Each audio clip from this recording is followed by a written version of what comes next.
A paz do Senhor Jesus Cristo, a amada igreja de Deus, que Deus os abençoe grandemente a todos vocês que estão assistindo esse vídeo. Amados e queridos, eu quero aqui trazer algo para os irmãos, para que os irmãos venham compreender. Nós vivemos um tempo difícil, onde a mensagem da cruz, a palavra, o evangelho, o propósito de Cristo, aparentemente nós vemos que tem ficado de lado. A essência daquilo que é a salvação eterna. O propósito pelo qual o Filho de Deus sofreu tanto para resgatar aquilo que se havia perdido, que é eu e você, a humanidade. O homem perdeu toda a comunhão. O homem passou a ser um ser pecador após desobedecer a palavra de Deus em Gênesis capítulo 3, foi a queda do homem. Aí os irmãos já sabem que entrou o pecado, pelo pecado a morte, e assim a morte passou a todos os homens, por isso que todos pecaram. Mas Cristo, irmão, foi enviado por Deus. O Verbo de Deus, o próprio Deus encarnado na pessoa de Cristo, para salvar, resgatar eu e você para o novo céu e a nova terra. Nós vivemos num mundo de dores, nós vivemos num mundo inconstante, nós vivemos num mundo de guerra. Quantas guerras neste momento, quanta desigualdade neste momento, quantas pessoas sofrendo, irmãos. Às vezes eu vou para o trabalho, eu fico olhando nas ruas, moradores de tudo quanto é jeito, deitado nas ruas. Você ajuda alguns, mas não pode ajudar todo mundo. Falta recursos, sofrimento em toda a terra. A violência, a maldade, o homem que mata o homem como se fosse qualquer coisa. Relacionamento destruído, famílias destruídas. Os lares têm sido alvo de tamanha tragédia. O ser humano ele é como o mar, ele é inconstante. Ele é inconstante, o mar é ora maré alta, ora maré baixa. Nós somos como o mar, tem dia que nós estamos bem, tem dia que nós estamos maus. Isso é por conta da nossa natureza corruptível. Mas Cristo veio para mudar isso.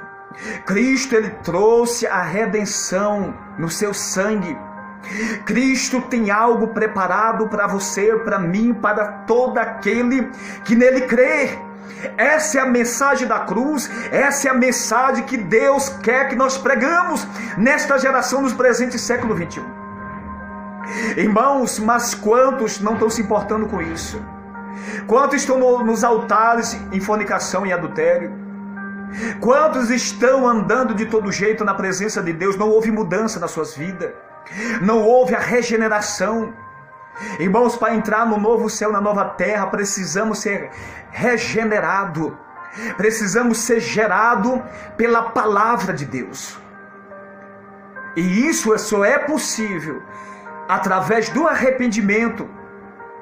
É através do arrependimento. Quero ler com vocês, em nome de Jesus Cristo, Mateus 3, versículo 8.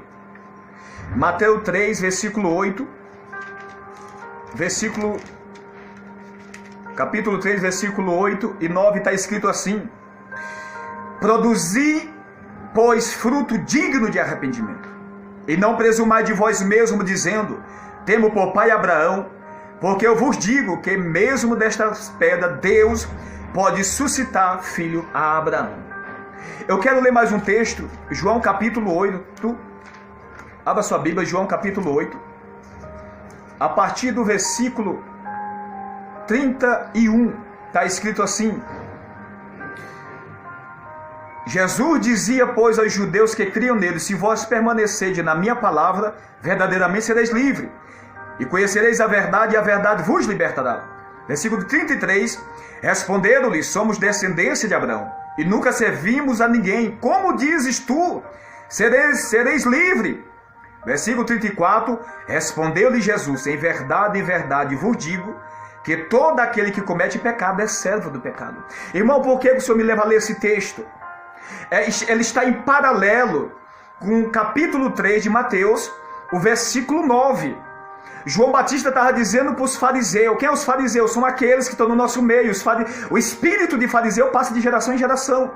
O espírito dos saduceus, dos doutores da lei, passa de geração em geração. Estão no nosso meio. Então João Batista, vendo ali que eles não foram ali para se submeter à sua pregação, o homem que foi escolhido por Deus, que foi antes da fundação do mundo, escolhido por Deus, para trazer a mensagem de arrependimento. E ele olha para aqueles homens sabendo que era raça de víbora, que estava matando aquela nação. E neste momento não é diferente. Quantos fariseus, que é raça de víbora, está destruindo muito com seus falsos ensinamentos. É um veneno que está contaminando a vida espiritual de milhões, levando para o inferno. Ele disse raça de víbora, porque a víbora ela morde, é venenosa. Quem vos ensinou vocês a fugir da ira futura? Você sabe por que ele falou aquilo? Porque eles não se submeteram ao ensinamento. Eles não aceitaram o batismo de João. Eles não acreditaram na mensagem de Jesus. Porque eles acreditavam que já eram salvos, que serviam ao Deus vivo, que estava posicionado. Talvez é a mesma coisa você se sente. Talvez você, pelo fato de estar na igreja, proclamar o nome de Jesus Cristo, acredita estar dentro da vontade de Deus. E muitas vezes não é isso que está acontecendo, irmãos. Tem muitas pessoas dentro da casa de Deus que é portador de uma Bíblia, que é portador de um terno, que se veste bem, que diz Senhor, Senhor, não profetizando no teu nome. O Senhor vai dizer naquele dia: apartai-vos de mim, vós que praticais iniquidade, que eu não vos conheço. Mateus capítulo 7, versículo 21. E muitos me dirão naquele dia: Senhor, Senhor, no teu nome profetizamos, no teu nome expulsamos demônio, no teu nome fizemos muitas maravilhas. É casa, é sinagoga de Satanás essas pessoas. Pessoas que estão na iniquidade. Então, irmão, não significa que eu professar o nome de Cristo que eu sou salvo. Então, no João capítulo 8, o Senhor diz: para eles, diz, aquele que crê em mim, permaneça na minha palavra, e sereis os meus discípulos.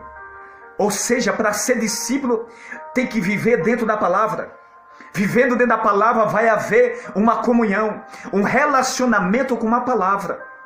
Quando nós estamos orando, nós estamos tendo relacionamento com a palavra. Quando nós estamos lendo, nós estamos tendo relacionamento com Deus.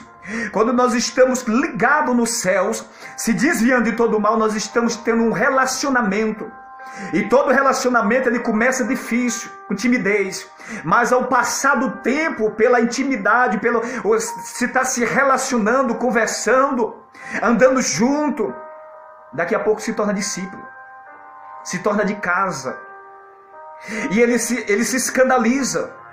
Peraí, nós servimos a Deus, nós temos um Pai. Como diz tu sereis livre?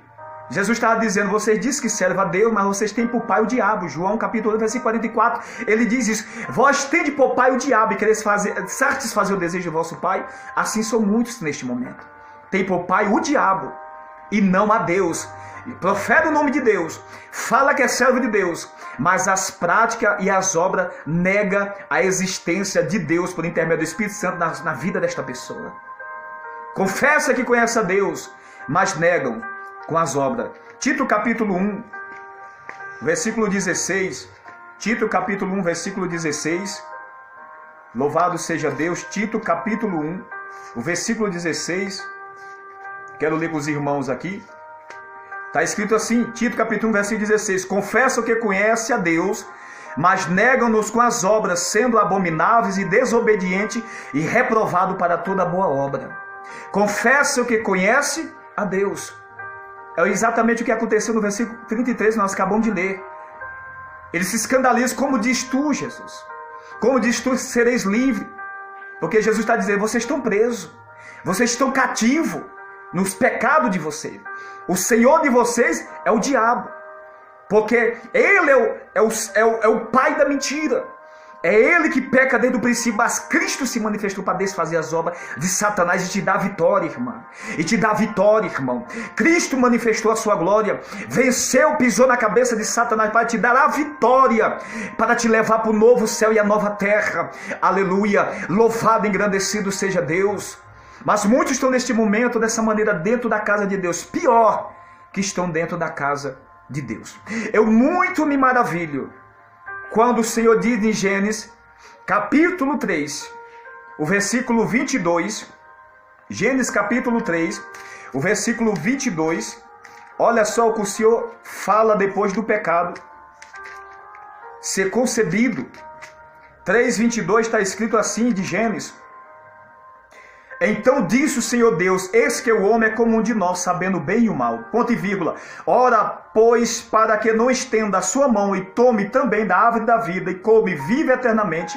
Versículo 23. O Senhor Deus, pois, o lançou fora do jardim do Éden para lavrar a terra de que fora tomado. Verso 24. E havendo lançado fora o homem, pôs querubim ao oriente do jardim do Éden e uma espada inflamada que andava ao redor para guardar o caminho da árvore da vida. Preste bem atenção. Eu quero frisar com você aqui o versículo 23, o versículo 22, a parte B.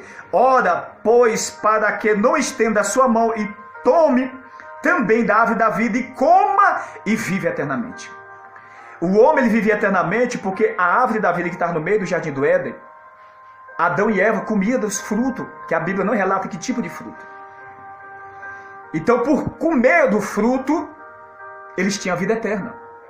Vivia pela eternidade. A desobediência o tirou, o separou da árvore da vida. Agora, concebido o pecado, preste bem atenção, Éden, você vai entender. Concebido o pecado, tem uma reunião, um juízo ali dentro do jardim do Éden, onde está Deus, Pai, Filho e Espírito Santo, Adão e Eva, e a serpente, Satanás, e certamente todos os anjos. E ali há o decreto, e o homem é lançado fora. E Deus diz assim: ora, para que o homem não estenda a sua mão, e tome também da árvore da vida, e coma e vive eternamente, o Senhor, com o propósito de proteger Adão e Eva, ele lança fora do jardim, do Éden. Ele permite, ele coloca Adão e Eva, ou filho pródigo, sair da casa do pai, para o mundo, para que o homem não viesse a ser condenado. Pois se ele ficasse dentro do jardim do Éden, sabendo que agora é pecador e que vai morrer, tanto já está morto espiritualmente e que ia morrer e que vai morrer fisicamente, certamente Adão e Eva iam comer da árvore da vida. Comendo da árvore da vida, Deus não podia ter um relacionamento como tinha anteriormente todos os dias no jardim do Éden ao cair da tarde. Por isso, quando Moisés falou: Senhor, rogo-te que me mostre a tua glória. E o Senhor disse: Moisés, o homem não pode ver minha face, porque onde um verá minha face e vai sobreviver. Isso é por causa da santidade de Deus, e o homem é pecador. Então não há um relacionamento como havia antes no Éden, porque Deus é santo e nós somos pecadores. Por isso Deus o expulsou, para através do sacrifício do seu filho o trouxesse novamente. Mas quando Deus se permitiu sair o filho pródigo, Deus estava protegendo. Tem muitos filhos pródigos neste momento que não estão na presença de Deus. Deus está te protegendo. Sabe por quê? Porque muitos acreditam por estar dentro de casa, na fornicação, mentindo, roubando, adulterando. Só pelo fato de estar na igreja, só pelo fato de ser cantor e pregador, só pelo fato de estar no ciclo de oração, só pelo fato de vestir um terno e a Bíblia, não significa que é salvo. Mas a pessoa está no pecado, dentro do Éden, igreja. Então Deus, para proteger, porque ama, tira. Deixa, permite sair. O filho pródigo: o pai me dá minha parte. O pai não esboçou nenhuma situação. Filho, não vá. Filho, fica em casa. Mas o pai simplesmente vendeu e deu a parte dele. Vá. Sabe por quê? Porque Deus sabe do coração. Ele sabe quando do nosso coração, do meu e do teu coração, se está convertido a Ele. Se houve uma conversão. Se não houve, Deus vai permitir situações para haver uma conversão. O Senhor vai permitir uma situação para se converter, porque Ele te ama, Ele nos ama e Ele quer levar para a salvação eterna. Então muitos estão saindo da igreja, da congregação Éden, porque se ficar lá vai ficar participando da árvore da vida no pecado. Aleluia. Vai ficar comendo do fruto no pecado. Vai ficar participando da ceia no pecado, no adultério. Está comendo, está tocando no que é santo, está indo para o inferno. Por isso muitos de vós estão fracos e doentes. 1 Coríntios capítulo 11. Sabe por quê? Porque está tocando no fruto sagrado. Está participando daquilo que é santo no pecado. Mas Deus, que Ele permite alguém sair de uma congregação, é porque Ele quer trabalhar lá fora. Deus não trabalha só dentro, Deus trabalha lá fora. Então, se você tem filho ou filha, ou se você que está assistindo esse vídeo está fora da presença de Deus, não se preocupe, Deus está trabalhando na tua vida. Eu estou na rua, Deus está trabalhando na tua vida. Eu não estou indo mais para a igreja, irmão. Deus está trabalhando na tua vida. Todas as coisas cooperam para o bem daqueles que amam a Deus, daqueles que são chamados pelo seu decreto. Há um decreto de Deus sobre a tua vida. Está tudo difícil, mas há um decreto de Deus, uma chamada. Deus escolheu. Então essa situação, luta, provação, sem força, sem ir para a congregação, talvez bebendo, se prostituindo, mas vai chegar uma hora que Deus vai te arrancar daí e vai te levar para o Éden. E o nome do Senhor será glorificado. Guarda essa palavra na tábua do teu coração. Que Deus os abençoe grandemente. A toda a igreja, a todos aqueles que ainda não entregaram a sua vida para Cristo. Entrega a sua vida para Cristo. Entrega a sua vida para Cristo, claro, se você for movido pelo Espírito Santo de Deus. Não por força, não por violência, mas pelo meu Espírito, diz o Senhor dos Exércitos. 6:4, Zacarias. Capítulo 4 de Zacarias, versículo 6. É o Espírito Santo que te convence, que nos convence, para servir a Deus pelo que Ele é. Porque Ele coloca os seus próprios tributos, por intermédio do seu Espírito, dentro de nós, para que possamos agradar e assim ser regenerado e assim entrar no novo céu, na nova terra. Que Deus vos abençoe grandemente. Ficai na paz do Senhor Jesus.